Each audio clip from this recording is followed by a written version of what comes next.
Hello दोस्तों, चलो group D का अब हम कर लेते हैं साइंस पोर्शन। इससे पहले नेशनल जीके भी बता दिया, हिंदी इंग्लिश भी बता दिया है।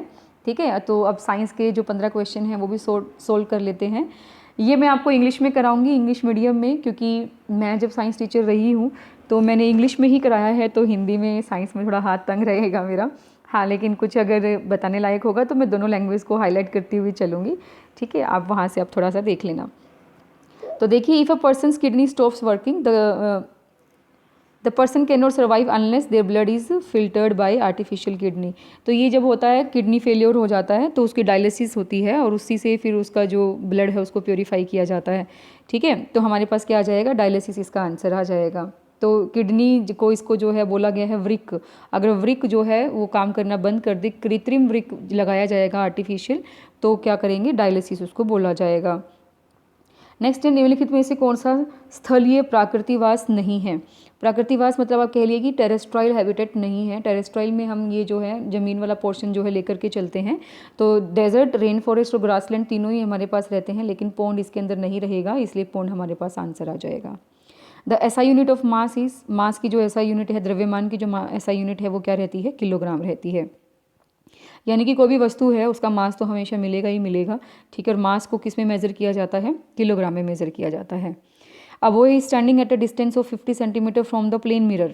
Okay, what will be the distance between the mirror and the image. जब हमारे पास प्लेन मिरर की बात आती है तो जितनी दूर पे वो खड़ा है उतनी ही दूरी पे जो है उसकी इमेज बनती है, इसलिए इसमें सेम आंसर रहेगा। ठीक है, 50 सेंटीमीटर है तो 50 सेंटीमीटर ही इसका क्या आएगा, आंसर आएगा। तो थर्ड हमारे पास ऑप्शन करेक्ट रहेगा। जब हमारे पास कॉन्वेक्स या कनकेव लेंस होता है ना, तब हमारे पास इमेजेस में चेंजेस आते हैं, प्लेन मिरर में चेंजेस नहीं आते। ठीक है, तो ये बात ध्यान रखिएगा। No medium is required for the transfer of heat by the process of.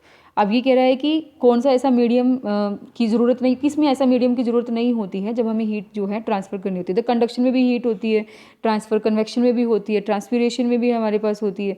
अब इसमें क्या बोला, रेडिएशन के अंदर हमारे पास no medium is required for transfer of heat. ठीक है, उनके अंदर हमें मीडियम की ज़रूरत रहती है। जैसे हमारे पास 3 मीडियम रहते हैं mostly, air, water and solid. ठीक है, तो इस वजह से हमारे पास क्या रहेगा, इनके अंदर आप मान के चलिएगा, रेडिएशन के अंदर यानी कि विकिरण के अंदर हमें जो है वो प्रोसेस की ज़रूरत नहीं होती, मीडियम की ज़रूरत नहीं होती। The dash and dash are waterborne diseases. कौन सी इसके अंदर वाटर बॉर्न डिजीज़ है। अब देखिए, इसके अंदर थोड़ा आंसर जो है डिफ़िकल्ट सा इन्होंने इसलिए बना दिया है। टाइफाइड जो होता है वो भी पानी से होता है, चोलेरा जो है वो भी इससे होता है। तो इसमें दोनों में अगर हमारे पास देखें तो थोड़ा सा कन्फ्यूज़न इसमें रहेगी। तो 100% श्योर मैं इस आंसर में नहीं हूँ कि वो HSSC क्या मान के चलती है, पर हम थर्ड ऑप्शन के साथ चल लेते हैं। ठीक है, एक बार दोनों में से ही कन्फ्यूज़न है, मैं कोई भी एक क्वेश्चन के साथ नहीं जा रही हूँ, एक आंसर के साथ नहीं जा रही हूँ, लेकिन फिर भी ठीक है, आप देख लीजिएगा HSSC इसके लिए क्या प्रेफर करती है। निम्नलिखित को सुमेलित कीजिए। मैच द फॉलोइंग में है lamina, petal, pistil and creeper. देखिए, पेटल किसके अंदर होती है, फ्लावर के अंदर होती है।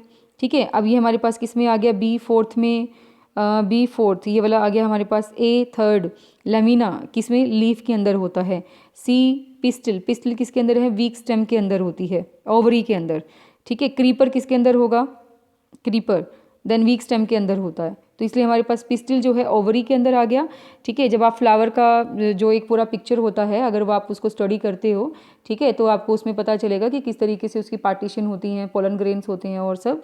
ठीक है, तो पेटल्स होती हैं, पिस्टिल होते हैं, ठीक है, और स्टेम होती है, वो सब पार्ट आप पढ़ेंगे तो आपको पता चल जाएगा। इसमें हमारे पास फर्स्ट ऑप्शन जो है वो बिल्कुल सही जा रहा है। ठीक है, अगर आप इसमें मैच करके देखेंगे तो आपको ईजिली मिल जाएगा। Deficiency of dash causes beri disease, बहुत ही इजी है। कौन सी डेफिशिएंसी से होता है, विटामिन बी की कमी से होता है। ठीक है, रतौंधी जो रहता है वो हमारे पास विटामिन ए की कमी से होता है, ब्लाइंडनेस जिसको हम कहते हैं। ठीक है, स्कर्वी जो रहता है विटामिन सी की कमी से होता है। तो इस तरीके से आप देख लीजिएगा, ये आपका एक अच्छा टॉपिक है नेक्स्ट एग्जाम के लिए भी, ताकि कोई भी डिजीज से रिलेटेड क्वेश्चन आए तो आपको छूटे नहीं। Which of the following is not the characteristics of fish. Fish की क्या करेक्टरिस्टिक नहीं है, फिन्स इनके होते हैं, गिल्स होते हैं, बिल्कुल होते हैं। Long backbone with cylindrical body, ये चीज़ नहीं होती है इनके पास, ठीक है। Head and tail smaller than mid portion, yes. आप देखोगे तो शेप उनकी किस तरीके से होती है, इस तरीके से शेप उनकी होती है, ठीक है। तो जो ये बॉडी वाला पार्ट, मिड वाला पार्ट होता है, ये हमेशा इस पार्ट से और इस पार्ट से क्या होता है, थिकर होता है, ठीक है, बड़ा होता है, ठीक है। तो इस वजह से हमारे पास क्या हो जाएगा, बिगर होता है। तो इस वजह से हमारे पास क्या रहेगा, थर्ड पार्ट इसका करेक्ट रहेगा, long backbone with cylindrical body. Hepatitis A is caused by, hepatitis A किससे होता है, ये वायरस से होता है, बहुत ही खतरनाक डिजीज़ होती है, ठीक है। इसको क्योर होने में भी टाइम लग जाता है, समटाइम्स तो डेथ भी हो जाती है। तो हेपेटाइटिस ए वायरस से होता है। Earthworms breathe through their, earthworms जो होते हैं वो किससे सांस लेते हैं, तो देखिए अर्थवॉर्म आपने अगर बहुत ईजी अच्छे से अगर इसको चेक किया होगा तो स्किन से ये सांस लेते हैं। इनके लंग्स, ट्राइकिया और ये गिल्स वगैरह तो होते नहीं हैं, तो ये कहाँ से सांस लेंगे, स्किन से ये सांस लेते हैं, ठीक है। Yeast is use in the production of, yeast जो है किसके प्रोडक्शन में यूज़ की जाती है, तो इसमें हमारे पास क्या रहेगा, शुगर, अल्कोहल में जो है यूज़ की जाती है, ठीक है। अल्कोहल बनाने में यीस्ट का उसको फर्मेंट करती है, फर्मेंट से क्या होता है, फिर शुगर जो होती है वो अल्कोहल में चेंज हो जाती है। तो इस तरीके से 27 का अल्कोहल आंसर आ जाएगा। In the year 2016 the government of India has initiated a mission, ये शायद इसका नहीं है हमारे पास साइंस का क्वेश्चन, यस नहीं है।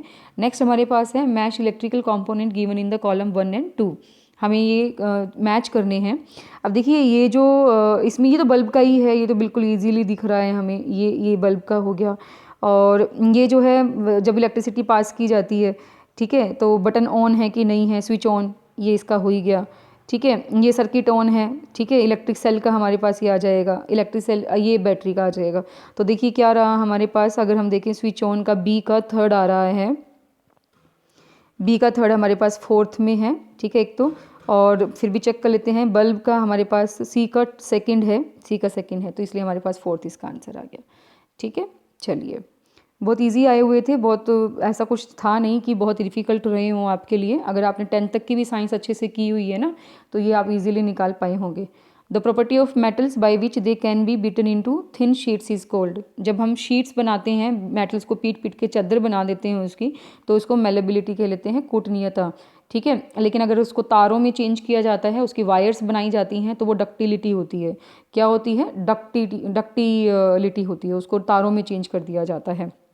कंडक्टिविटी का मतलब तो होता है कि उसके अंदर से हम इलेक्ट्रिसिटी पास कर पा रहे हैं या नहीं कर पा रहे हैं, ठीक है। तो इस तरीके से हमारे पास इसका आंसर क्या आ जाएगा, मेलेबिलिटी, कुटनीयता आ जाएगा, ठीक है। एक और क्वेश्चन शायद था आपका साइंस का, yes, kilometre is related to distance in the same way newton is related to force. अब जब कहते हैं ना कि कितने न्यूटन फोर्स लगी है, 10 न्यूटन फोर्स लगी है, तो न्यूटन किससे रिलेटेड हो गया, फोर्स से रिलेटेड हो गया। और आपका जो लिखा था किलोमीटर इस डिस्टेंस, यानी कि यूनिट पूछी हुई है। देखो यूनिट आपको पहले भी पूछी हुई थी, मास की यूनिट क्या है, किलोग्राम है, ठीक है। इसी तरीके से अब यूनिट से आपका दूसरा क्वेश्चन ये मिल गया आपको, तो थोड़ा सा अगर आपको लग रहा है कि इसमें कुछ हेल्प हो सकती है, तो आप इसको एक बार जरूर पढ़ के जाइएगा। हो सकता है कि नेक्स्ट पेपर में भी आपकी इस तरीके के क्वेश्चन मिल जाएं आपको। चलिए, thank you very much for being with us.